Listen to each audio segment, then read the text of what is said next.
thin panels, and being,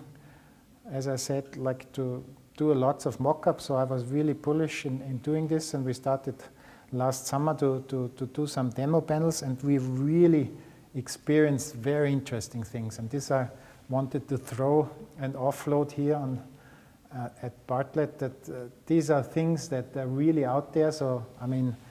capillary wires or tubes are out there for almost 30 years, so it's an existing technology. I think if you go back in the Roman Empire, they all had floor heating and all kinds of stuff. So it's out there, and concrete panels have also been out there. So we have come up with certain application which we already testing, and this is not a good picture, but this is a picture I took this morning, and this little wall there,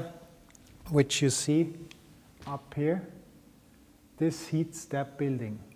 And this here, the capillary wires integrated, and despite that this morning there was 0 degree, it goes over a heat exchanger and the ice storage, but it's really working. Don't ask me about the details, and I think it's not so relevant that we take on all these details, but it's a very simple technology, and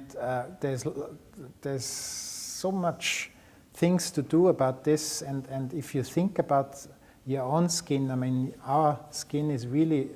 by far the best air conditioning system which we have, much more efficient than the existing one, where every other week you read in the newspaper about the killings of air conditioning. I really don't see, or I really foresee that we in 10 years time, or hopefully even shorter, that we reference today's air conditioning system like to the asbestos crisis back in the 60s and 70s, because this is just a bacteria thing.